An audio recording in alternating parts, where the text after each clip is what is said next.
ਸਤਿ ਸ਼੍ਰੀ ਅਕਾਲ ਜੀ ਸਾਰਿਆਂ ਨੂੰ। ਮੇਰਾ ਨਾਮ ਵਿਸ਼ਾਲ, ਮੈਂ ਫਿਟਨੈਸ ਟ੍ਰੇਨਰ ਹਾਂ। ਨਾਗਰਾ ਹੈਲਥ ਫਿਟਨੈਸ ਸੈਂਟਰ 'ਚ ਅਸੀਂ ਖੜੇ ਹਾਂ ਅੱਜ।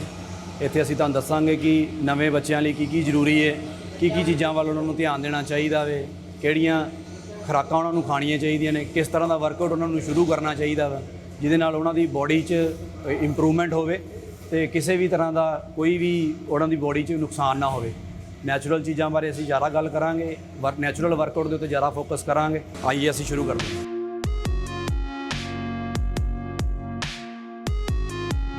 ਕਿਸੇ ਵੀ ਐਕਸਰਸਾਈਜ਼ ਨੂੰ ਸ਼ੁਰੂ ਕਰਨ ਤੋਂ ਪਹਿਲਾਂ ਸਟ੍ਰੈਚਿੰਗ ਐਕਸਰਸਾਈਜ਼ ਬਹੁਤ ਜ਼ਰੂਰੀ ਹੈ।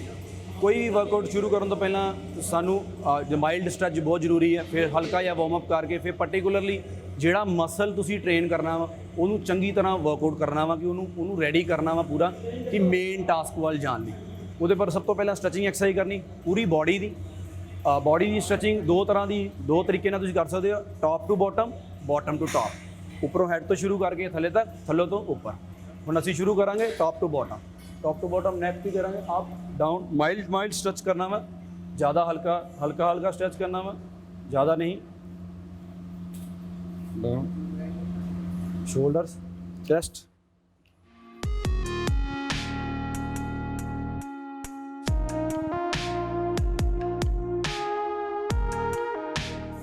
ਇਹ ਮੈਂ ਆਪਣੇ ਸ਼ੋਲਡਰਸ ਦੀ ਮੂਵਮੈਂਟ ਨੂੰ ਰੋਟੇਟ ਕਰ ਰਿਹਾ ਹਾਂ। ਹੁਣ ਮੈਂ ਜਿਹੜੇ ਆਪਣੇ ਸ਼ੋਲਡਰਸ ਤੇ ਮੇਰਾ ਡੈਲਟੋਇਡ ਮਸਲ ਆ ਮੈਨੂੰ ਸਟ੍ਰੈਚ ਕਰ ਰਿਹਾ। ਹੁਣ ਮੈਂ ਟ੍ਰਾਈਸੈਪ ਮਸਲ ਨੂੰ ਸਟ੍ਰੈਚ ਕਰ ਰਿਹਾ। ਮੈਂ ਆਪਣਾ ਪੂਰਾ ਬੋਡੀ ਸਟ੍ਰੈਚ ਕਰ ਰਿਹਾ ਉੱਪਰ।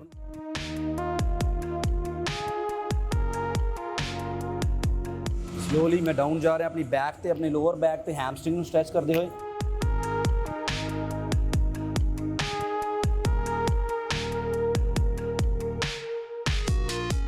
ਵੇਸਟ ਨੂੰ ਰੋਟੇਟ ਕਰਦੇ ਹੋਏ।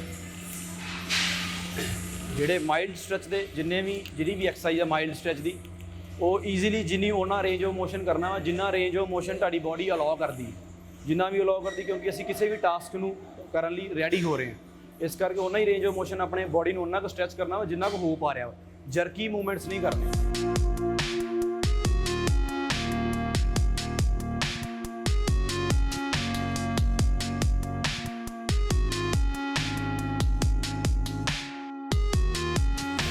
ਜਿਹੜਾ ਵੀ ਤੁਸੀਂ ਸਟੈਟਿਕ ਹੋਲਡ ਜਿਹੜਾ ਵੀ ਕਰਨਾ ਵਾ, ਜਿਹੜੇ ਵੀ ਮਸਲ ਗਰੁੱਪ ਨੂੰ ਸਟ੍ਰੈਚ ਕਰਨਾ ਵਾ ਉਹਨੂੰ ਐਟਲੀਸਟ 5 to 10 ਸੈਕਿੰਡ ਹੋਲਡ ਕਰਨਾ ਵਾ ਉਹਦੇ ਮੋਸ਼ਨ ਤੇ, ਜ਼ਿਆਦਾ ਨਹੀਂ।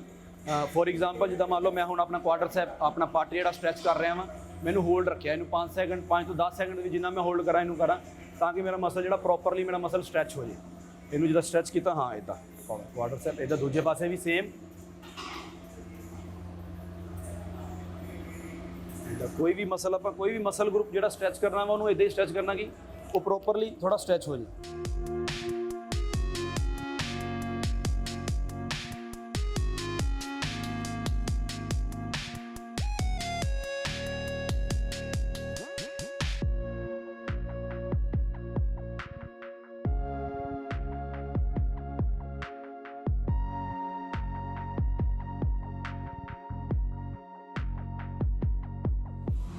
ਹੁਣ ਅਸੀਂ ਆਲਮੋਸਟ ਮਾਈਲਡ ਸਟ੍ਰੈਚ ਕੀਤਾ। ਮਾਈਲਡ ਸਟ੍ਰੈਚ ਕਿਸੇ ਵੀ ਵਾਰਮ ਅਪ ਤੋਂ ਸਭ ਤੋਂ ਪਹਿਲੀ ਇੱਕ ਟਾਸਕ ਆ ਮਾਈਲਡ ਸਟ੍ਰੈਚ।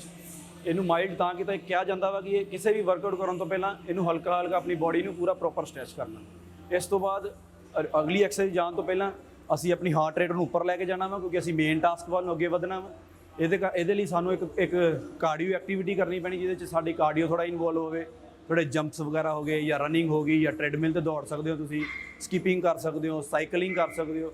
ਉਹਨਾਂ ਇੱਕ ਤਾਂ ਤੁਹਾਡਾ ਹਾਰਟ ਰੈਡੀ ਹੋ ਜਾਏਗਾ, ਤੁਹਾਡੇ ਮਸਲਸ ਰੈਡੀ ਹੋ ਜਾਣਗੇ, ਸਰੀਰ ਜਿਹੜਾ ਤੁਹਾਡਾ ਅਗਲੀ ਟਾਸਕ ਲਈ ਰੈਡੀ ਹੋ ਜਾਏਗਾ।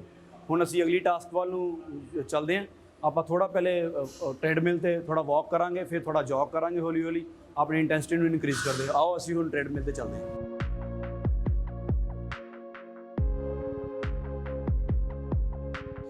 ਹੁਣ ਜਿੱਦਾਂ ਕਿ ਤੁਸੀਂ ਦੇਖ ਰਹੇ ਹੋ ਕਿ ਮੈਂ ਟ੍ਰੈਡਮਿਲ 'ਤੇ ਆ ਗਿਆ। ਹੁਣ ਅਸੀਂ ਪਹਿਲੇ ਵਾਕਿੰਗ ਤੋਂ ਸ਼ੁਰੂ ਕੀਤਾ ਵਾ, ਹਲਕੀ ਵਾਕਿੰਗ ਤੋਂ ਸ਼ੁਰੂ ਕਰਨਾ ਵਾ। ਬਿਲਕੁਲ ਪੇਸ ਤੇਜ਼ ਨਹੀਂ ਕਰਨਾ ਕਿਉਂਕਿ ਅਸੀਂ ਆਪਣੇ ਹਾਰਟ ਨੂੰ ਇੱਕਦਮ ਹੀ, ਤੁਸੀਂ ਕਦੀ ਦੇਖਿਆ ਹੋਣਾ ਜਿਹੜੇ ਐਥਲੀਟ ਉੱਚੇ ਲੈਵਲ ਤੇ ਖੇਡਦੇ ਨੇ ਉਹ ਪ੍ਰੋਪਰ ਵਾਰਮ ਅਪ ਕਰਦੇ ਨੇ, ਇੱਕ ਚੰਗਾ ਵਾਰਮ ਅਪ ਕਰਦੇ ਨੇ, ਸਟ੍ਰੈਚਿੰਗ ਵਾਰਮ ਅਪ, ਫਿਰ ਉਹ ਆਪਣੇ ਸਪ੍ਰਿੰਟਿੰਗ ਇਵੈਂਟਸ 'ਚ ਆਉਂਦੇ ਨੇ। ਜਿੱਦਾਂ ਮੰਨ ਲਓ ਫੋਰ ਐਗਜ਼ਾਮਪਲ ਜੇ ਕੋਈ 100 ਮੀਟਰ ਦਾ ਸਪ੍ਰਿੰਟਰ ਆ ਉਹ ਸਾਨੂੰ ਤਾਂ ਇਦਾਂ ਲੱਗਦਾ ਕਿ ਉਹ 100 ਮੀਟਰ ਦੌੜ ਲਿਆ ਉਹਨੇ, ਬਸ ਇਦਾਂ ਹੀ ਆਇਆ ਪਿੱਛੋਂ ਦੌੜ ਲਿਆ। ਪਰ ਉਸ ਤੋਂ ਪਹਿਲਾਂ ਉਹ ਘੱਟੋ ਘੱਟ ਨਹੀਂ 30-40 ਮਿੰਟ ਦਾ ਵਾਰਮ ਅਪ, ਸਟ੍ਰੈਚਿੰਗ ਸਾਰਾ ਕੁਝ ਆਪਣੇ ਪ੍ਰੋਪਰ ਇੱਕ ਸੀਕੁਐਂਸ ਨਾਲ ਕਰਕੇ, ਜਿੱਦਾਂ ਅਸੀਂ ਪਹਿਲੇ ਮਾਈਲਡ ਸਟ੍ਰੈਚ ਕੀਤਾ, ਫਿਰ ਉਸ ਤੋਂ ਬਾਅਦ ਅਸੀਂ ਸਟ੍ਰੈਚਿੰਗ ਕਰਕੇ ਥੋੜਾ ਵਾਰਮ ਅਪ ਕਰਨ ਤੋਂ ਬਾਅਦ ਅਸੀਂ ਮੇਨ ਟਾਸਕ, ਇਦਾਂ ਹੀ ਹਰ ਕਿਸੇ ਵੀ ਵਰਕਆਊਟ 'ਚ ਕੋਈ ਕਿਸੇ ਵੀ ਤਰ੍ਹਾਂ ਦਾ ਟ੍ਰੇਨਿੰਗ, ਸਪੋਰਟਸ ਟ੍ਰੇਨਿੰਗ ਆ, ਉਹ ਇਦਾਂ ਹੀ ਹੁੰਦੀ ਹੈ। ਆਪਣਾ ਮਾਈਲਡ ਸਟ੍ਰੈਚ ਕਰੋ, ਫਿਰ ਵਾਰਮ ਅਪ ਕਰਕੇ ਪ੍ਰੋਪਰ ਸਟ੍ਰੈਚਿੰਗ ਕਰਕੇ ਫਿਰ ਆਪਣੀ ਮੇਨ ਟਾਸਕ ਵੱਲ ਨੂੰ ਚੱਲੀਏ। ਹੁਣ ਆਪਾਂ ਥੋੜਾ ਵਾਕ ਕੀਤਾ ਵਾ, ਥੋੜਾ ਸਰੀਰ ਮੇਰਾ ਹਾਰਟ ਰੇਟ ਉੱਪਰ ਜਾ ਰਿਹਾ ਵਾ, ਮੈਂ ਥੋੜਾ ਜਿਹਾ ਹੋਰ ਜੋਗਿੰਗ ਕਰਨੀ ਸ਼ੁਰੂ ਕਰ ਰਹੇ ਹਾਂ। ਇੱਦਾਂ ਹੀ ਅਸੀਂ ਥੋੜਾ ਹਲਕਾ ਜੋਗ ਕਰਨਾ, ਤਾਂ ਕਿ ਸਾਡੀ ਜਿਹੜੀ ਬਾਡੀ ਹੈ, ਜਿਹਨੂੰ ਆਪਾਂ ਕਹਿੰਦੇ ਆ ਕਿ ਗਰਮ ਹੋ ਜੇ।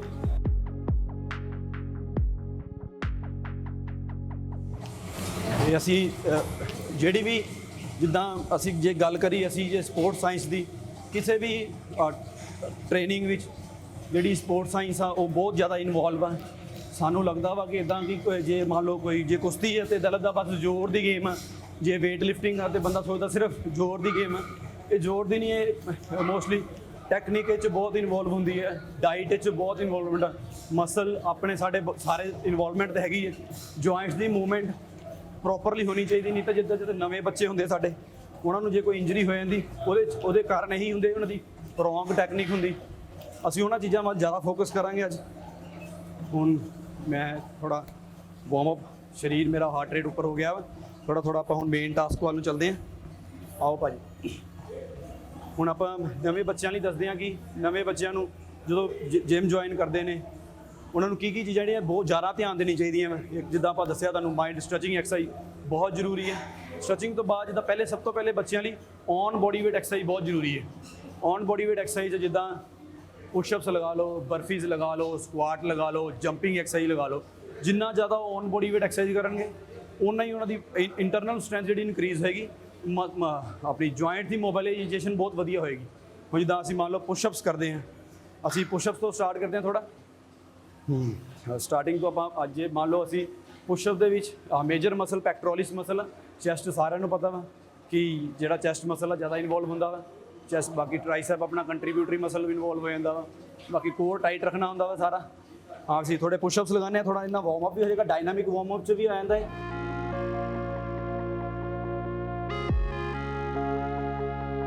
ਹੁਣ ਜਿੱਦਾਂ ਤੁਸੀਂ ਦੇਖਿਆ ਮੈਂ ਪੁਸ਼ਅਪਸ ਲਗਾਏ, ਹੁਣ ਮੈਂ ਪੁਸ਼ਅਪਸ ਲਗਾਉਣ ਤੋਂ ਬਾਅਦ ਮੈਂ ਇੱਦਾਂ ਖੜੇ ਹੋਣਾ ਮੈਨੂੰ ਐਡਵਾਂਟੇਜ ਦੇਗਾ। ਮੈਂ ਹੁਣ ਜਿਹੜੇ ਮਸਲ ਮੇਰੇ ਇਨਵੋਲਵ ਹੋਏ ਸੀ, ਮੈਂ ਇਹਨਾਂ ਨੂੰ ਸਟ੍ਰੈਚ ਕਰਨਾ ਵਾ। ਜਿੱਦਾਂ ਹੁਣ ਮੈਂ ਪੈਕਟੋਰਲਿਸ ਸਟ੍ਰੈਚ ਕਰ ਰਿਹਾ ਆਪਣਾ, ਯੈਸ, ਕਿਉਂਕਿ ਮੇਰਾ ਜਦੋਂ ਮੈਂ ਪੁਸ਼ਅਪਸ ਲਗਾਏ ਮੇਰਾ ਮਸਲ ਬਹੁਤ ਜ਼ਿਆਦਾ ਐਕਟੀਵੇਟ ਹੋਇਆ, ਮੈਂ ਇਹਨੂੰ ਸਟ੍ਰੈਚ ਕਰ ਰਿਹਾ ਹਾਂ। ਇਹਨੂੰ ਜਿੰਨਾ ਸਟ੍ਰੈਚ ਕਰਾਂਗਾ ਮੇਰਾ ਓਨਾ ਹੀ ਮੇਰੇ 20 ਪੁਸ਼ਅਪਸ ਜੇ ਮੈਂ ਲਗਾਏ ਨੇ, ਉਹ ਮੈਨੂੰ 20 ਪੁਸ਼ਅਪਸ ਦਾ ਮੈਨੂੰ ਪੂਰਾ ਐਡਵਾਂਟੇਜ ਦੇਗਾ। ਜੇ ਮੈਂ ਬਿਨਾਂ ਸਟ੍ਰੈਚ ਨਹੀਂ ਕਰਦਾ, ਇੱਕ ਤਾਂ ਮੇਰਾ ਮਸਲ ਟਾਇਰਡ ਰਹੇਗਾ, ਅਗਲੀ ਐਕਸਰਸਾਈਜ਼ ਨਹੀਂ ਲਗਾ ਪਾਏਗਾ, ਉਹ ਥੋੜਾ ਦਿੱਕਤ ਕਰੇਗਾ। ਇਹਨੂੰ ਆਪਾਂ ਸਟ੍ਰੈਚ ਇੱਦਾਂ ਵੀ ਕਰ ਸਕਦੇ ਹਾਂ, ਜਿਹੜੇ ਚਾਂਸਿਸ ਨੇ ਇੱਦਾਂ ਪਿੱਛੇ ਪਾਰਟਨਰ ਨੂੰ ਫੜਾ ਕੇ ਇਹ ਵੀ ਕਰ ਸਕਦੇ ਹਾਂ। ਇਹ ਆਪਾਂ ਚੈਸਟ ਦੀ ਗੱਲ ਕੀਤੀ। ਹੁਣ ਇੱਦਾਂ ਹੀ ਔਨ ਬੋਡੀ ਵੇਟ ਅਸੀਂ ਸਕੁਆਟ ਵਗੈਰਾ ਵੀ ਕਰ ਸਕਦੇ ਹਾਂ। ਜਿੱਦਾਂ ਦੇਖੋ ਸਿੰਪਲ ਜਿੱਦਾਂ ਆਪਾਂ ਸਕੁਆਟ ਕਰਦੇ ਹਾਂ, ਇਹਦੇ 'ਚ ਔਨ ਬੋਡੀ ਵੇਟ ਸਕੁਆਟ 'ਚ ਸ਼ੋਲਡਰ ਵੇਟ ਨਾਲ ਪੈਰ ਖੋਲ੍ਹਣੇ ਆ, ਡਾਊਨ ਜਾਣਾ ਵਾ ਜਿੰਨਾ ਤੁਸੀਂ ਡੀਪਲੀ ਜਾ ਸਕਦੇ ਹੋ। ਇੱਕ ਹਰ ਬੰਦੇ ਦੀ ਇੱਕ ਨੈਚੁਰਲ ਮੂਵਮੈਂਟ ਹੁੰਦੀ ਹੈ। ਨੈਚੁਰਲ ਅਸੀਂ ਜਦੋਂ ਥੱਲੇ ਬਹਿੰਦੇ ਆ, ਆਹ ਦੇਖੋ ਥੱਲੇ ਇੱਦਾਂ ਬਹਿ ਗਏ। ਇਹ 'ਚ ਧਿਆਨ ਦੇਣ ਵਾਲੀ ਗੱਲ ਕਿਹੜੀ ਹੈ ਕਿ ਆਪਣੇ ਜਿਹੜੇ ਪੈਰ ਉਹ ਨਾ ਜ਼ਿਆਦਾ ਖੁੱਲ੍ਹਣ, ਨਾ ਥੋੜ੍ਹੇ ਘੱਟ ਖੁੱਲ੍ਹਣ। ਸ਼ੋਲਡਰ ਵੇਟ ਦੇ ਨਾਲ ਜਿੰਨੇ ਕੁ ਕੰਫਰਟੇਬਲ ਪੋਜੀਸ਼ਨ 'ਚ ਆਉਂਦਾ, ਥੋੜ੍ਹੇ ਜਿਹੇ ਪੈਰ ਸਲਾਈਟਲੀ ਤਾਂ ਬਾਹਰ ਕੱਢ ਲੈਣੇ, ਉਹਨਾਂ ਤੁਹਾਡਾ ਕੁਆਡਰਸੈਪ ਤੇ ਹੈਮਸਟਰਿੰਗ ਤੇ ਅਡਕਟਰ ਮਸਲ ਤੇ ਗਲੂਟ, ਪੂਰੀ ਪ੍ਰੋਪਰ ਜਿਹੜੀ ਥਾਈ ਦਾ ਜਿਹੜਾ ਰੀਜਨ ਹੈ, ਇਹ ਸਾਰਾ ਇਨਵੋਲਵ ਹੋ ਜਾਂਦਾ। ਜਿੱਦਾਂ ਹੁਣ ਜਿਹੜੇ ਮੇਰੇ ਪੈਕਟੀਨੀਅਸ ਮਸਲ ਆ ਜਾਂ ਪਿੱਛੇ ਹੈਮਸਟਰਿੰਗ ਦੇ ਅਡਕਟਰ ਮਸਲ ਸਾਰੇ ਇਨਵੋਲਵ ਹੋਣਗੇ। ਤਾਂ ਥੱਲੇ ਜਾਣਾ ਵਾ, ਇਹਦਾ ਥੱਲੇ ਗਏ, ਇਹਦਾ ਉੱਪਰ ਆਏ। ਔਨ ਬੋਡੀ ਵੇਟ ਕਰ ਰਿਹਾ ਮੈਂ, down and up, down and up. ਇਹ 'ਚ ਜਿਹੜੀ ਮਸਲ ਦੀ ਕੰਟਰੈਕਸ਼ਨ ਇਹ ਵਧੀਆ ਪ੍ਰੋਪਰ ਤਰੀਕੇ ਨਾਲ ਹੋ ਜਾਂਦੀ, ਨਾਲੇ ਬਹੁਤ ਕੰਪਾਊਂਡ ਐਕਸਰਸਾਈਜ਼ ਹੈ, ਬਹੁਤ ਵਧੀਆ ਐਕਸਰਸਾਈਜ਼ ਹੈ। ਇਹ ਕਿਸੇ ਵੀ ਏਜ ਗਰੁੱਪ ਦਾ ਬੱਚਾ ਕਰ ਸਕਦਾ ਵਾ, ਛੋਟਾ ਵੀ ਕਰ ਸਕਦਾ ਵਾ, ਵੱਡਾ ਵੀ ਕਰ ਸਕਦਾ, ਬਜ਼ੁਰਗ ਵੀ ਕਰ ਸਕਦਾ ਵਾ। ਬਸ ਇਹ 'ਚ ਧਿਆਨ ਦੇਣ ਵਾਲੀ ਚੀਜ਼ ਜਿਹੜੀ ਬੈਕ ਹੈ, ਜਿੱਦਾਂ ਮੈਂ ਦੇਖੋ ਥੱਲੇ ਜਾਊਂਗਾ, ਮੇਰੀ ਬੈਕ ਦੇਖੋ, ਮੈਂ ਬੈਕ ਆਪਣੀ ਸਟ੍ਰੇਟ ਰੱਖੀ ਹੋਈ। ਆਹ ਦੇਖੋ ਡਾਊਨ ਗਿਆ, ਫਿਰ ਅਪ,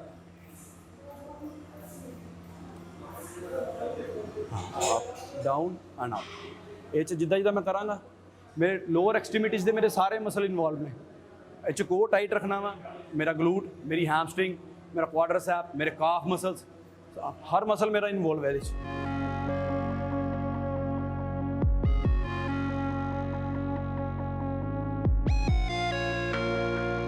ਇਹ ਜਿੰਨੇ ਵੀ ਤੁਸੀਂ ਕਰ ਸਕਦੇ ਹੋ ਮੈਕਸਿਮਮ।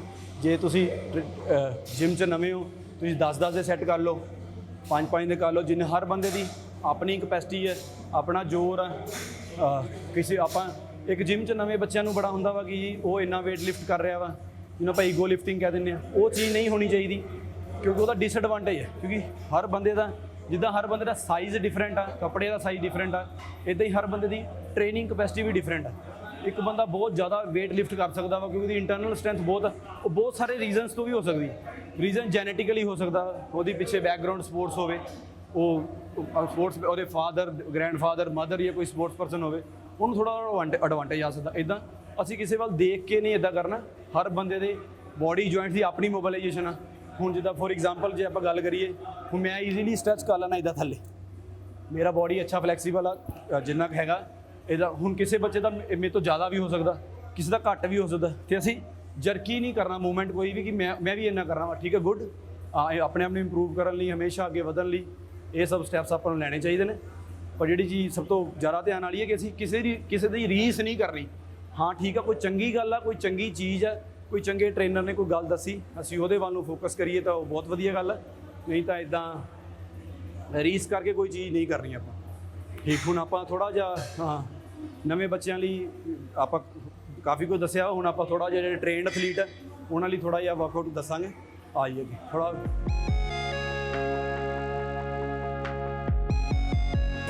ਅਸੀਂ ਜੇ ਚਲੀਏ ਅਸੀਂ ਹੁਣ ਲੈਗ ਐਕਸਟੈਂਸ਼ਨ ਕਰਾਂਗੇ ਕੁਆਡਰਸੈਪ ਮਸਲ ਲਈ। ਹੁਣ ਜਿਹੜੀ ਵੀ ਵੇਟ ਲਿਫਟਿੰਗ ਦੀ ਜੇ ਆਪਾਂ ਗੱਲ ਕਰੀਏ ਤੇ ਵੇਟ ਲਿਫਟਿੰਗ 'ਚ ਜਿੱਦਾਂ ਆਪਾਂ ਕੋਈ ਐਕਸਰਸਾਈਜ਼ ਜੇ ਆਪਾਂ ਡਿਜ਼ਾਈਨ ਕਰੀਏ, ਜਿੱਦਾਂ ਫੋਰ ਐਗਜ਼ਾਮਪਲ ਮੈਂ ਆਪਣੀ ਲੋਅਰ ਐਕਸਟ੍ਰੀਮਿਟੀ ਲੈਗਸ ਦੀ ਗੱਲ ਕਰਦਾ ਜੀ। ਅੱਜ ਜੇ ਤੁਹਾਨੂੰ ਮੈਂ ਸਿਰਫ ਇੱਕ ਲੈਗਸ ਦਾ ਪਾਰਟ ਜੇ ਆਪਾਂ ਕਵਰ ਅਪ ਕਰੀਏ, ਲੈਗਸ ਦੇ ਪਾਰਟ 'ਚ ਇੱਦਾਂ ਵਾ ਕਿ ਸਭ ਤੋਂ ਪਹਿਲੇ ਆਪਾਂ ਜਿਹੜੇ ਕੰਪਾਊਂਡ ਲਿਫਟਸ ਆ ਪਹਿਲੇ ਉਹਨਾਂ ਵੱਲ ਫੋਕਸ ਕਰੀਏ। ਜਿੱਦਾਂ ਕੰਪਾਊਂਡ ਲਿਫਟਸ ਮਤਲਬ ਜਿਨ੍ਹਾਂ 'ਚ ਆਪਣਾ ਬੋਡੀ ਵੇਟ ਵੀ ਇਨਵੋਲਵ ਹੁੰਦਾ ਵਾ, ਵੇਟ ਵੀ ਇਨਵੋਲਵ ਹੁੰਦਾ ਵਾ। ਅਤੇ ਆਪਾਂ ਪਹਿਲੇ ਥੋੜ੍ਹਾ ਇਹਦੇ ਲਈ ਵੀ ਇੱਦਾਂ ਜਿੱਦਾਂ ਜੇ ਆਪਾਂ ਮੇਜਰਲੀ ਐਕਸਰਸਾਈਜ਼ ਡਿਜ਼ਾਈਨ ਆਪਾਂ ਕਿਸੇ ਵੀ ਤਰ੍ਹਾਂ ਕਰ ਸਕਦੇ ਹਾਂ। ਕਿਸੇ ਵੀ ਐਕਸਰਸਾਈਜ਼ ਤੋਂ ਸ਼ੁਰੂ ਕਰ ਸਕਦੇ, ਛੋਟੀ ਤੋਂ ਵੀ ਕਰ ਸਕਦੇ, ਵੱਡੀ ਤੋਂ ਵੀ ਕਰ ਸਕਦੀ ਹੈ। ਲੇਕਿਨ ਉਹ ਇੱਕ ਫੈਂਸੀ ਡਰਿਲਾਂ ਹੋ ਜਾਂਦੀਆਂ। ਲੇਕਿਨ ਜਿਹੜਾ ਬੇਸਿਕ ਡਰਿਲ ਆ ਉਹ ਇੱਦਾਂ ਹੀ ਹੈ ਕਿ ਪਹਿਲੇ ਮੇਜਰ ਗਰੁੱਪ ਜਿਹੜਾ ਜ਼ਿਆਦਾ ਮਸਲ ਨੂੰ ਇਨਵੋਲਵ ਕਰਦਾ ਵਾ, ਉੱਥੋਂ ਸ਼ੁਰੂ ਕਰੀਏ, ਹੌਲੀ ਹੌਲੀ ਸਿੰਗਲ ਮਸਲ ਵੱਲ ਜਾਣ ਵੱਲ ਸ਼ੁਰੂ ਕਰ ਦਈਏ। ਹਾਂਜੀ, ਆਈਏ ਆਪਾਂ ਪਹਿਲੇ ਥੋੜ੍ਹਾ ਜਦੋਂ ਆਪਾਂ warm up, mild stretch warm up ਉਹ ਹਰ ਐਕਸਰਸਾਈਜ਼ ਤੋਂ ਪਹਿਲੇ ਬਹੁਤ ਜ਼ਰੂਰੀ ਹੈ। ਥੋੜ੍ਹਾ ਜਿਹਾ ਆਪਾਂ ਲੈਗ ਐਕਸਟੈਂਸ਼ਨਸ ਕਰ ਲੈਂਦੇ ਹਾਂ ਤਾਂ ਕਿ ਜਿਹੜਾ ਸਾਡਾ ਕੁਆਡਰਸੈਪ ਮਸਲ ਆ ਉਹ ਥੋੜ੍ਹਾ ਹੋਰ ਐਕਟਿਵ ਹੋ ਜਾਏ।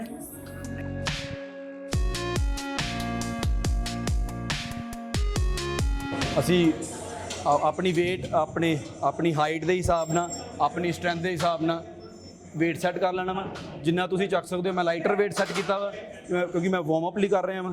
ਆਪਣੀ ਹਾਈਟ ਦੇ ਹਿਸਾਬ ਨਾਲ ਆਪਣਾ ਐਕਸਟੈਂਸ਼ਨ ਦਾ ਰੇਂਜ ਸੈੱਟ ਕਰ ਲੈਣੀ ਹੈ ਆਪਣਾ। ਫਿਰ ਤੁਹਾਡਾ ਇਹ ਆਪਾਂ ਲੈਗ ਐਕਸਟੈਂਸ਼ਨ ਕਰਨ ਲੱਗੇ ਹਾਂ। ਐਕਸਟੈਂਸ਼ਨ 'ਚ ਜਿਹੜਾ ਕੁਆਡਰਸੈਪ ਮਸਲ ਆ ਪਿਓਰਲੀ ਕੁਆਡਰਸੈਪ ਦੀ ਮੂਵਮੈਂਟ ਆ। ਇੱਥੋਂ ਲਿਫਟ ਕਰਕੇ ਜਦੋਂ ਤੁਹਾਡਾ ਜ਼ੋਰ ਲੱਗੇਗਾ ਤੁਸੀਂ ਬਰੀਦ ਆਊਟ ਕਰਨਾ ਵਾ। ਥੋੜ੍ਹਾ ਜਿਹਾ ਇੱਥੇ ਸਲਾਈਟਲੀ ਹੋਲਡ ਕਰਕੇ ਥੱਲੇ ਕਰ ਦੇਣਾ, ਸਲਾਈਟਲੀ, ਯੈਸ। ਜਦੋਂ ਜ਼ੋਰ ਲੱਗੇਗਾ ਉਦੋਂ ਬਰੀਦ ਆਊਟ, ਅੰਦਰ ਬੈਕ। ਜਦੋਂ ਵੀ ਕੋਈ ਵੀ ਆਪਾਂ ਐਕਸਰਸਾਈਜ਼ ਕਰਨੀ ਹੈ ਉਹਦੇ 'ਚ ਜਿਹੜੀ ਨੰਬਰ ਆਫ ਰੈਪੀਟੇਸ਼ਨਸ ਆ ਉਹ ਡਿਪੈਂਡ ਕਰਦੀ ਤੁਹਾਡੇ ਟ੍ਰੇਨਿੰਗ ਗੋਲ 'ਤੇ। ਤੁਸੀਂ ਕੀ ਅਚੀਵ ਕਰਨਾ ਚਾਹੁੰਦੇ ਹੋ। ਜਿੱਦਾਂ ਅਸੀਂ ਕਾਫੀ ਸਾਰੇ ਸਟੱਡੀਜ਼ 'ਚ ਦੇਖਿਆ ਵਾ ਕਿ ਜੇ ਮਸਲ ਹਾਈਪਰਟ੍ਰੋਫੀ ਕਰਨੀ ਹੈ ਤੇ 8 ਤੋਂ 12 16 ਰੈਪ ਇੱਦਾਂ ਲਾਓ ਤੁਸੀਂ। ਮਸਲ ਦੀ ਹਾਈਪਰਟ੍ਰੋਫੀ ਲਈ ਇੰਨੇ ਬਹੁਤ ਨੇ। ਜੇ ਪਿਓਰਲੀ ਸਟਰੈਂਥ ਡਿਵੈਲਪ ਕਰਨੀ ਹੈ ਤਾਂ ਉਹੀ 2 ਤੋਂ 5 6 ਰੈਪ ਜਿੰਨੇ ਵੀ ਮੈਕਸਿਮਮ ਲੱਗਦੇ ਆ ਉਹਨੇ ਲਾਓ ਹੈਵੀ ਵੇਟ ਦੇ ਨਾਲ। ਇਹ ਥੋੜ੍ਹੇ ਮੋਡਰੇਟ ਵੇਟ ਨਾਲ 60-70% ਤੁਹਾਡਾ ਵਨ ਆਰਮ ਦਾ ਹੋਵੇ ਤੇ ਉਹਨਾਂ ਚੁੱਕ ਸਕਦੇ ਹੋ। ਜੇ ਤੁਸੀਂ ਮਸਲ ਇੰਡੋਰੈਂਸ 'ਤੇ ਵਰਕ ਕਰਨਾ ਵਾ ਤੇ ਮਸਲ ਇੰਡੋਰੈਂਸ 'ਤੇ ਉਹੀ 15 ਤੋਂ 25 ਤੱਕ ਰੈਪ, 30 ਤੱਕ ਵੀ ਲੋਕੀ ਚੱਲ ਜਾਂਦੇ ਨੇ, ਉਹ ਵੀ ਕੋਈ ਇਸ਼ੂ ਨਹੀਂ ਹੈਗਾ। ਉਹ ਡਿਪੈਂਡ ਕਰਦਾ ਵਾ ਤੁਹਾਡਾ ਟ੍ਰੇਨਿੰਗ ਗੋਲ ਕੀ ਹੈ। ਫਾਈਨ, ਹੁਣ ਅਸੀਂ ਪਹਿਲੇ ਸਕੁਆਟ ਕਰਾਂਗੇ। ਹੁਣ ਸਕੁਆਟ ਜੇ ਮੈਂ ਕਹਾਂ ਕਿ ਸਾਨੂੰ ਜਿਮ ਦੇ ਵਿੱਚ ਪ੍ਰੀਕਾਸ਼ਨਸ ਕੀ ਚਾਹੀਦੀਆਂ ਨੇ। ਹੁਣ ਜਦੋਂ ਆਪਾਂ ਸਕੁਆਟ ਕਰਨੀ ਸਾਨੂੰ ਇੱਕ ਬੈਲਟ ਦੀ ਬਹੁਤ ਜ਼ਰੂਰਤ ਹੈ। ਹੁਣ ਜਦੋਂ ਆਪਾਂ ਸਕੁਆਟ ਕਰਨੀ ਹੈ ਇਹ ਬਾਰਬੈਲ ਆ, ਇਹ 'ਚ ਵੇਟ ਆਪਣੇ ਕਪੈਸਿਟੀ ਹਿਸਾਬ ਨਾਲ ਵੇਟ ਸੈੱਟ ਕਰਨਾ ਵਾ। ਕਿੰਨਾ ਵੇਟ ਤੁਸੀਂ ਲਗਾ ਸਕਦੇ ਹੋ ਈਜ਼ੀਲੀ, ਜਿੰਨਾ ਤੁਹਾਨੂੰ ਕਿਸੇ ਵੀ ਤਰ੍ਹਾਂ ਦੀ ਕੋਈ ਮੁਸ਼ਕਿਲ ਨਾ ਹੋਵੇ। ਇਸ ਐਕਸਰਸਾਈਜ਼ 'ਚ ਜਿੰਨਾ ਅਸੀਂ ਇੱਕ ਏਸੀ ਐਕਸਰਸਾਈਜ਼ ਹੈ, ਇਹਦੇ 'ਚ ਟੈਕਨੀਕ ਬਹੁਤ ਜ਼ਿਆਦਾ ਇਨਵੋਲਵ ਆ। ਹਾਂ ਦੇਖੋ, ਜਿੱਦਾਂ ਮੈਂ ਬੈਲਟ ਆਪਣੀ ਟਾਈ ਕਰ ਰਿਹਾ ਵਾਂ। ਬੈਲਟ ਮੇਰੀ ਲੋਅਰ ਬੈਕ ਨੂੰ ਸਪੋਰਟ ਕਰੇਗੀ। ਜਦੋਂ ਵੀ ਲਿਫਟ ਕਰਨਾ weight ਉੱਤੇ ਧਿਆਨ ਦੇਣਾ ਵਾ ਕਿ ਦੋਵੇਂ ਪਾਸੋਂ ਸਹੀ ਤਰ੍ਹਾਂ ਆਪਾਂ ਇਹਨੂੰ ਗ੍ਰੈਬ ਕਰੀਏ, ਹੋਲਡਿੰਗ ਪੋਜੀਸ਼ਨ ਸਾਡੇ ਸਹੀ ਹੋਣ, ਸਹੀ ਚੰਗੀ ਤਰ੍ਹਾਂ ਅਸੀਂ ਬਾਰ ਦੇ ਥੱਲੇ ਆ ਕੇ ਫੇਰ ਇਹਨੂੰ ਲਿਫਟ ਕਰਨਾ ਵਾ। ਕਈ ਵਾਰ ਤੁਸੀਂ ਦੇਖਿਆ ਹੋਣਾ ਨਵੇਂ ਬੱਚੇ ਹੁੰਦੇ ਨੇ ਬਾਹਰ ਇੱਥੇ ਹੁੰਦਾ ਵਾ ਪਿੱਛੇ ਤੇ ਇੱਥੋਂ ਹੀ ਲਿਫਟ ਕਰ ਲੈਂਦੇ। ਬਾਹਰ ਜਦੋਂ ਵੀ ਲਿਫਟ ਕਰਨਾ ਹਮੇਸ਼ਾ ਧਿਆਨ ਦੇਣਾ ਵਾ ਇਹਨੂੰ ਸੈਂਟਰ 'ਚ ਲੈ ਕੇ ਆਉਣਾ ਕਿ ਤੁਹਾਡੀ ਜਿਹੜੀ ਸੈਂਟਰ ਆਫ ਗ੍ਰੈਵਿਟੀ ਦੇ ਥੱਲੇ ਲਿਆ ਕੇ ਇਹਨੂੰ ਲਿਫਟ ਕਰਨਾ ਵਾ ਤਾਂ ਕਿ ਤੁਹਾਡੇ ਬੈਕ ਮਸਲ ਨਾਲ ਇਨਵੋਲਵ ਹੋਏ, ਤੁਸੀਂ ਆਪਣੀ ਥਾਈ ਨਾਲ ਇਹਨੂੰ ਚੱਕਣਾ ਵਾ। ਸੈਂਟਰ 'ਚ ਲੈ ਕੇ ਥਾਈ ਨਾਲ ਤੁਸੀਂ ਲਿਫਟ ਕਰ ਲਿਆ। ਇਹਦਾ ਆਰਾਮ ਨਾਲ ਈਜ਼ੀਲੀ ਕੰਫਰਟੇਬਲ ਪੋਜੀਸ਼ਨ ਥੱਲੇ ਪਿੱਛੇ ਆਉਣਾ ਵਾ। ਪੋਜੀਸ਼ਨ ਬਣਾ ਕੇ ਸੇਮ ਜਿੱਦਾਂ ਅਸੀਂ ਤੁਹਾਨੂੰ ਦੱਸਿਆ ਸੀਗਾ ਕਿ ਔਨ ਬੋਡੀ ਵੇਟ ਐਕਸਰਸਾਈਜ਼ ਦਾ ਸਕੁਐਟ ਲਾਈ ਦੀ ਉੱਦਾਂ ਹੀ ਵੇਟਡ ਸਕੁਐਟ ਇਹਦਾ ਲਗਾਈ ਦੀ। Down then up, same down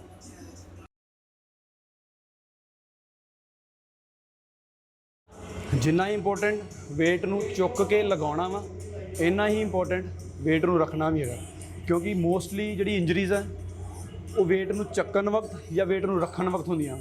ਇਹਨਾਂ ਦੋ ਚੀਜ਼ਾਂ 'ਚ ਬਹੁਤ ਜ਼ਿਆਦਾ ਧਿਆਨ ਦੇਣਾ ਵਾ। ਨਾਲੇ ਐਕਸਰਸਾਈਜ਼ਾਂ ਇੱਦਾਂ ਦੀਆਂ ਵਾ ਇਹਦੇ 'ਚ ਤੁਹਾਨੂੰ ਪਾਰਟਨਰ ਦੀ ਬਹੁਤ ਜ਼ਿਆਦਾ ਜ਼ਰੂਰਤ ਹੈ। ਪਾਰਟਨਰ, ਸਪੋਰਟਿਵ ਪਾਰਟਨਰ ਬਹੁਤ ਜ਼ਰੂਰੀ ਹੈ। ਲਾਈਟ ਵੇਟ ਆ ਇਸ ਲਈ ਕੋਈ ਜ਼ਰੂਰਤ ਨਹੀਂ ਇੰਨੀ ਚੁੱਕਿਆ। ਨਵੇਂ ਬੱਚੇ ਲਈ ਇਸ ਐਕਸਰਸਾਈਜ਼ ਲਈ ਪਾਰਟਨਰ ਦੀ ਬਹੁਤ ਜ਼ਰੂਰਤ ਹੈ। ਉਹਨੂੰ ਜ਼ਰੂਰੀ ਚਾਹੀਦਾ ਕਿ ਜਿਹੜਾ ਪਾਰਟਨਰ ਉਹ ਨਾਲ ਰਵੇ। ਹੁਣ ਅਸੀਂ ਸਕੁਆਟ ਲਗਾਈ, ਸਕੁਆਟ ਤੋਂ ਬਾਅਦ ਅਸੀਂ ਥੋੜ੍ਹਾ ਲੈਗ ਪ੍ਰੈਸ ਵੱਲ ਮੂਵ ਕਰਾਂਗੇ। ਜੇ ਅਸੀਂ ਟ੍ਰੇਨਿੰਗ ਦੀ ਗੱਲ ਕਰੀਏ ਤਾਂ ਟ੍ਰੇਨਿੰਗ ਦੇ ਵਿੱਚ ਜਿੱਦਾਂ ਆਪਾਂ ਕਦੀ ਵੀ ਸਪੋਰਟਸ ਟ੍ਰੇਨਿੰਗ ਦੀ ਗੱਲ ਕਰੀਏ ਜਿੱਦਾਂ ਹੁਣ ਆਪਾਂ ਕੁਆਡਰਸੈਪ ਨੂੰ ਇਨਵੋਲਵ ਕੀਤਾ, ਹੁਣ ਅਸੀਂ ਕੋਈ ਇੱਦਾਂ ਦੀ ਐਕਸਰਸਾਈਜ਼ ਕਰਾਂਗੇ ਜੇ ਸਾਡਾ ਹੈਮਸਟਰਿੰਗ ਇਨਵੋਲਵ ਹੋਵੇ। ਉਹਨਾਂ ਕੀ ਹੋਊਗਾ ਕਿ ਤੁਹਾਡਾ ਇੱਕ ਸਿੰਗਲ ਮਸਲ ਜਿਹੜਾ ਵਾ ਇੰਨਾ ਟੈਨਸ਼ਨ 'ਚ ਨਹੀਂ ਆਊਗਾ।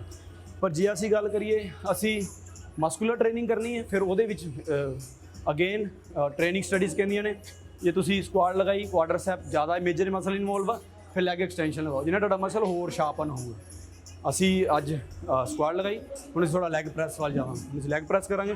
ਲੈਗ ਪ੍ਰੈਸ ਦਾ ਵੀ ਸੇਮ ਜਿਹੜੀ ਚੀਜ਼ਾਂ ਧਿਆਨ ਦੇਣ ਵਾਲੀਆਂ ਸੇਮ ਅਗੇਨ ਜਿਹੜਾ ਵੇਟ ਆ ਤੁਸੀਂ ਆਪਣੀ ਕੈਪੈਸਿਟੀ ਦੇ ਹਿਸਾਬ ਨਾਲ ਪਾਉਣਾ ਵਾ। ਸੀਟ ਜਿਹੜੀ ਐਡਜਸਟ ਕਰਨੀ ਹੈ।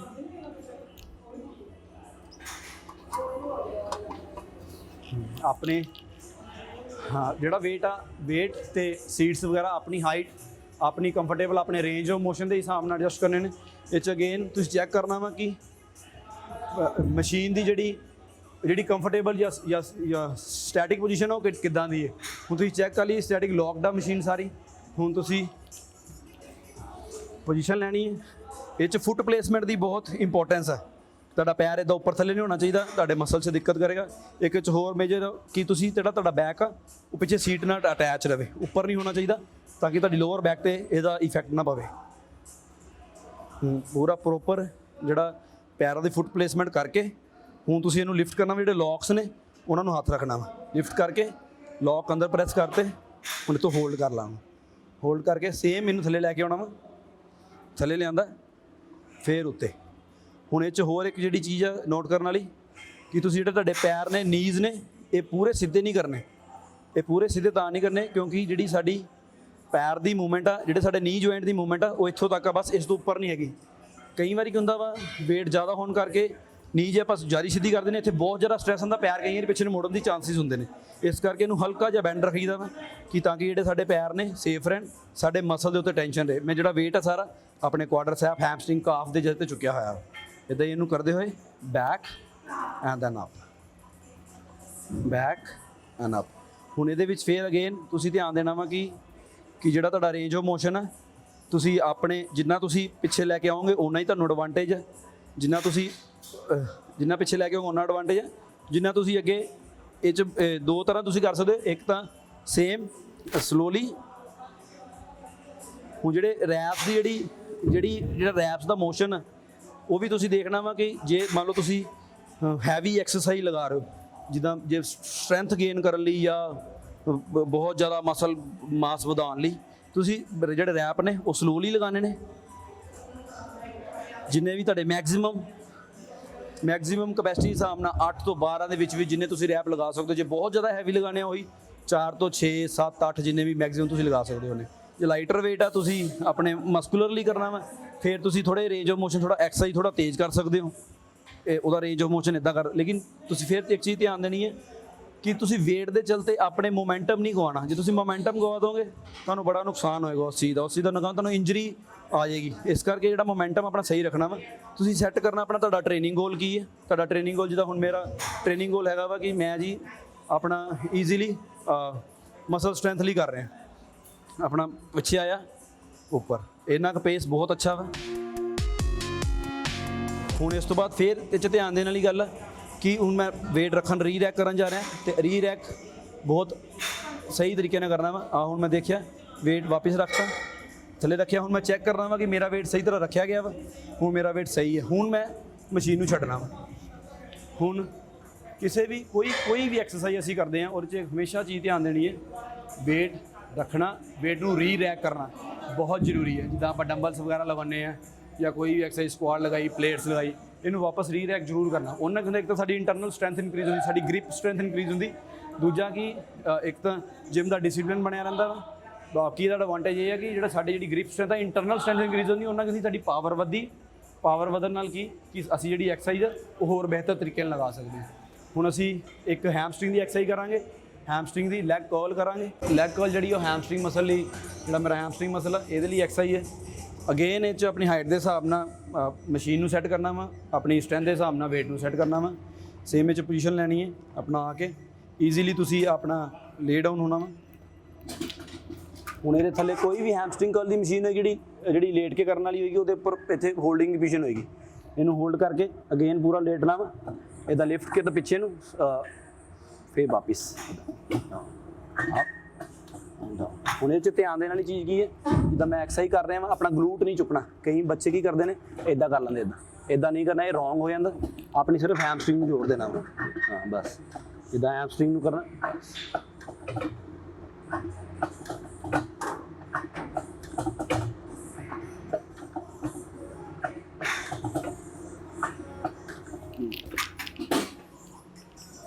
ਇਹ ਅਸੀਂ ਕੀਤੀ ਸੀ ਹੈਮਸਟਰਿੰਗ ਦੀ ਐਕਸਰਸਾਈਜ਼।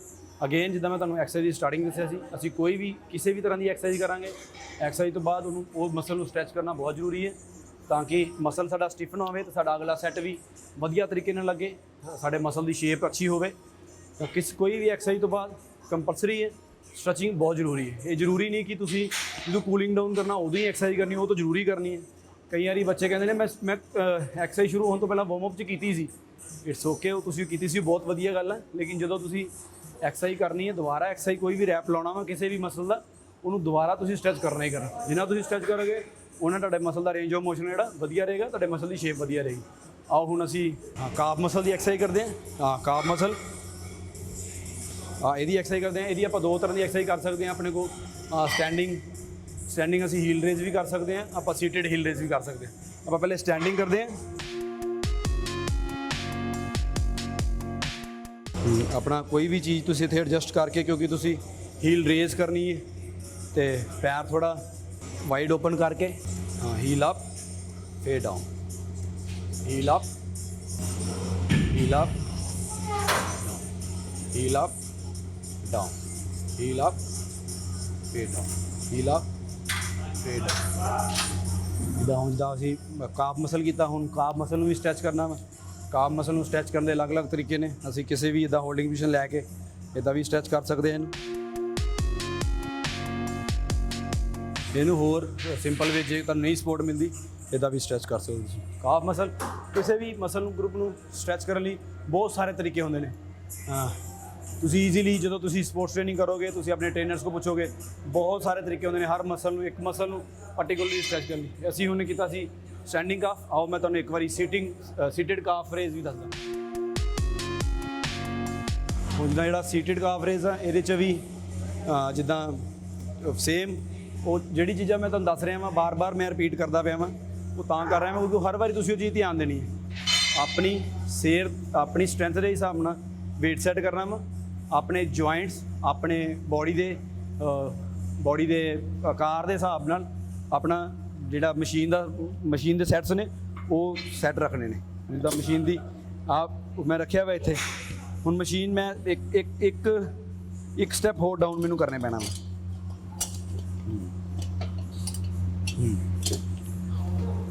ਹੁਣ ਇਹ ਪ੍ਰੋਪਰਲੀ ਮੈਂ ਸੈੱਟ ਕਰ ਲਿਆ ਵਾ। ਹੁਣ ਇਹਨੂੰ heel up again and down, up and down, up and down, up down, up and down, up and down, up and down। ਜਦੋਂ ਵੀ ਤੁਸੀਂ ਕੋਈ ਮਸਲ ਗਰੁੱਪ ਨੂੰ ਕਰਨਾ ਵਾ ਟ੍ਰੇਨ, ਤੁਸੀਂ ਉਹ 'ਚ ਦੇਖਣਾ ਵਾ ਜਿਹੜੀ ਬਰੀਥਿੰਗ ਆ ਬਹੁਤ ਜ਼ਿਆਦਾ ਇੰਪੋਰਟੈਂਟ ਹੈ। ਜਦੋਂ ਵੀ ਤੁਸੀਂ ਤੁਹਾਡੇ ਮਸਲ ਜਦੋਂ ਤੁਹਾਡੇ ਕੰਟਰੈਕਟ ਕਰਨਗੇ ਤੁਸੀਂ ਬਰੀਥ ਆਊਟ ਕਰਨਾ। ਹਰ ਐਕਸਰਸਾਈਜ਼ 'ਚ ਬਰੀਥਿੰਗ ਐਕਸਰਸਾਈਜ਼ ਹੋ ਜਾਂਦੀ। ਇਹ 'ਚ ਵੀ ਜਦੋਂ ਹੀਲ ਉੱਪਰ ਜਾ ਰਹੀ ਸੀ ਮੈਂ ਬਰੀਥ ਆਊਟ ਕਰ ਰਿਹਾ ਸੀ। ਇੱਦਾਂ ਹੀ ਸਕੁਆਟ ਦੇ ਵੀ ਜਦੋਂ ਆਪਾਂ ਥੱਲੇ ਆਉਂਦੇ ਹਾਂ ਬਰੀਥ ਆਊਟ ਕਰਦੇ ਹਾਂ। ਬਰੀਥਿੰਗ ਦਾ ਕੁਝ ਐਕਸਰਸਾਈਜ਼ਾਂ 'ਚ ਬੜਾ ਹੀ ਨੈਚੁਰਲ ਪ੍ਰੋਸੈਸ ਹੁੰਦਾ ਵਾ। ਦਾ ਲੈਟਸ 'ਚ ਥੋੜ੍ਹਾ ਨੈਚੁਰਲ ਪ੍ਰੋਸੈਸ ਆ ਬਰੀਥਿੰਗ ਦਾ। ਬਰੀਥਿੰਗ ਬਹੁਤ ਇੰਪੋਰਟੈਂਟ। ਜਿੱਦਾਂ ਸਟਰੈਚਿੰਗ ਐਕਸਰਸਾਈਜ਼ ਜ਼ਰੂਰੀ ਹੈ ਵਰਕਆਊਟ ਸ਼ੁਰੂ ਹੋਣ ਤੋਂ ਪਹਿਲਾਂ। ਇੱਦਾਂ ਹੀ ਕੂਲਿੰਗ ਡਾਊਨ ਐਕਸਰਸਾਈਜ਼ ਵੀ ਬਹੁਤ ਜ਼ਰੂਰੀ ਹੈ। ਹੁਣ ਅਸੀਂ ਆਲਮੋਸਟ ਲੈਗਸ ਦੀ ਐਕਸਰਸਾਈਜ਼ ਕੀਤੀ, ਸਕੁਆਟ ਕੀਤੀ, ਲੈਗ ਐਕਸਟੈਂਸ਼ਨ ਕੀਤੀ, ਲੈਗ ਕਰਲ ਕੀਤੀ, ਲੈਗ ਪ੍ਰੈਸ ਕੀਤੀ, ਕਾਫ ਸਟੈਂਡਿੰਗ ਕਰ ਲਏ, ਸੀਟਡ ਕਰ ਲਏ। ਆਪਾਂ ਲੰਜਸ ਵੀ ਕਰ ਸਕਦੇ ਹਾਂ ਵਿੱਚ। ਉਹ ਜਿੱਦਾਂ ਦਾ ਤੁਹਾਡਾ ਟ੍ਰੇਨਿੰਗ ਪ੍ਰੋਗਰਾਮ ਦੇ ਹਿਸਾਬ ਨਾਲ ਡਿਸਾਈਡ ਕਰ ਸਕਦੇ ਤੁਸੀਂ ਕਾਫੀ। ਹੁਣ ਅਸੀਂ ਆਪਣੇ ਜਿਹੜਾ ਪ੍ਰੋਗਰਾਮ ਨੂੰ ਥੋੜ੍ਹਾ ਐਂਡ ਵੱਲ ਨੂੰ ਚੱਲਦੇ ਹਾਂ। ਥੋੜ੍ਹਾ ਕੂਲਿੰਗ ਡਾਊਨ ਐਕਸਰਸਾਈਜ਼ ਕਰਦੇ ਹਾਂ ਕਿ ਐਕਸਰਸਾਈਜ਼ ਹੁਣ ਮੇਰੀ ਸਾਰੀ ਖਤਮ ਹੋ ਗਈ ਹੈ। ਹੁਣ ਕੂਲਿੰਗ ਡਾਊਨ ਕਿੱਦਾਂ ਕਰਨਾ। ਜਿੰਨੀ ਇੰਪੋਰਟੈਂਟ ਸਾਡੇ ਲਈ ਸਟਰੈਚਿੰਗ ਹੈਗੀ, ਜਿੰਨੀ ਇੰਪੋਰਟੈਂਟ ਸਾਡੇ ਲਈ ਸਟਰੈਚਿੰਗ ਐਕਸਰਸਾਈਜ਼ਾਂ ਹੈਗੀਆਂ, ਇੰਨੇ ਹੀ ਇੰਪੋਰਟੈਂਟ ਸਾਡੇ ਲਈ ਕੂਲਿੰਗ ਡਾਊਨ ਵੀ ਹੈਗਾ। ਕਿਉਂਕਿ ਹੁਣ ਅਸੀਂ ਆਪਣੀ ਬਾਡੀ ਨੂੰ ਕੂਲ ਡਾਊਨ ਕਰਨਾ ਵਾ। ਕੂਲ ਡਾਊਨ ਵਿੱਚ ਵੀ ਸੇਮ ਜਿਹੜੀ ਆਪਾਂ ਸਟਰੈਚਿੰਗ ਐਕਸਰਸਾਈਜ਼ਾਂ ਕੀਤੀਆਂ, ਮਸਲਸ ਜਿਹੜੇ ਸਾਡੇ ਜ਼ਿਆਦਾ ਇਨਵੋਲਵ ਸੀ ਅੱਜ ਐਕਸਰਸਾਈਜ਼, ਜਿੱਦਾਂ ਅਸੀਂ ਜ਼ਿਆਦਾ ਮੇਨ ਫੋਕਸ ਕੀਤਾ ਲੋਅਰ ਐਕਸਟ੍ਰੀਮਿਟੀਜ਼ 'ਤੇ, ਆਪਣੇ ਲੈਗਸ ਵੱਲ ਜ਼ਿਆਦਾ ਫੋਕਸ ਕੀਤਾ। ਕਦੀ ਵੀ ਕੋਈ ਵੀ ਐਕਸਰਸਾਈਜ਼ ਕਰੀਦੀ ਹੈ, ਇਹ ਨਹੀਂ ਹੈਗਾ ਕਿ ਮੈਂ ਜੀ ਅੱਜ ਸਿਰਫ ਬਾਈਸੈਪ ਲਗਾਉਣੇ ਆ ਅਤੇ ਮੈਂ ਸਿਰਫ ਆਪਣਾ ਬਾਈਸੈਪ ਸਟਰੈਚ ਕੀਤਾ ਅਤੇ ਆਪਣਾ ਲਾਉਣਾ ਸ਼ੁਰੂ ਕਰਦਾ। ਕਿਉਂਕਿ ਬਾਈਸੈਪ ਅਸੀਂ ਲਗਾ ਰਹੇ ਹਾਂ ਲੇਕਿਨ ਸਾਡਾ ਪੂਰਾ ਬੋਡੀ ਇਨਵੋਲਵ ਹੁੰਦਾ ਵਾ।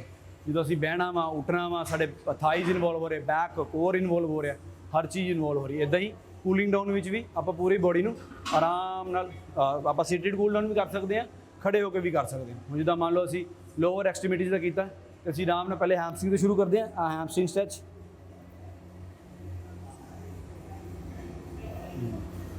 ਕੁਆਡਰਸੈਪ, 5 ਕੁਆਡਰਸੈਪ, 1 2 3 4 5 8। ਹੁਣ ਆਪਾਂ ਆਪਣੇ ਅਡਕਟਰ ਮਸਲ ਸਟ੍ਰੈਚ ਕਰਦੇ ਹਾਂ। 1 2 3 4 5 ਸਾਈਡ ਤੇ 1 2 3 4 5 6 1 2 3 4 5। ਫਿਰ ਆਪਾਂ ਇੱਕ ਵਾਰੀ ਹੈਮਸਟਰਿੰਗ 1 2 3 4 5 6 1 2 3 4 5। calf muscle 1 2 3 4 5 6 1 2 3।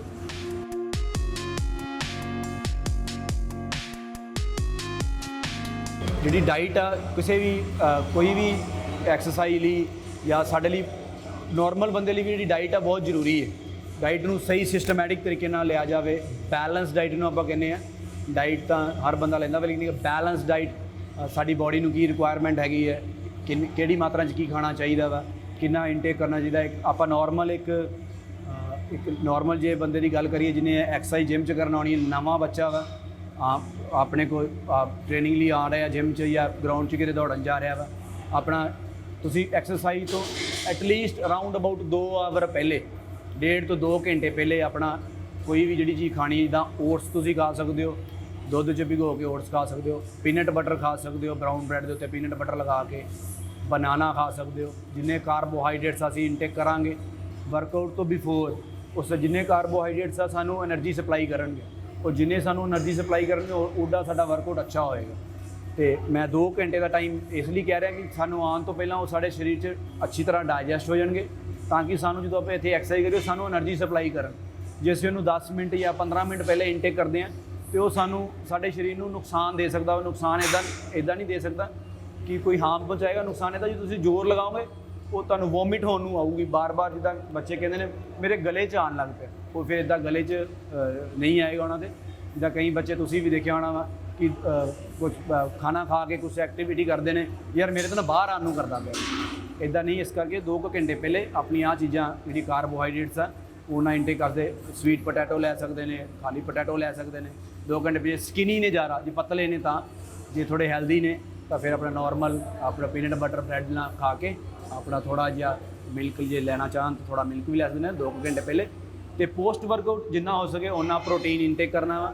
ਜਿੱਦਾਂ ਤੁਸੀਂ ਨੋਨ ਵੈਜੀਟੇਰੀਅਨ ਹੋ ਤਾਂ ਐਗਸ ਵਗੈਰਾ, ਜੇ ਤੁਸੀਂ ਵੈਜੀਟੇਰੀਅਨ ਹੋ ਤਾਂ ਸੋਇਆਬੀਨ ਵਗੈਰਾ ਜਾਂ ਦਾਲਾਂ ਹੋ ਗਈਆਂ ਆਪਣੀਆਂ, ਦਾਲਾਂ ਇਨਟੇਕ ਕਰ ਸਕਦੇ ਹੋ।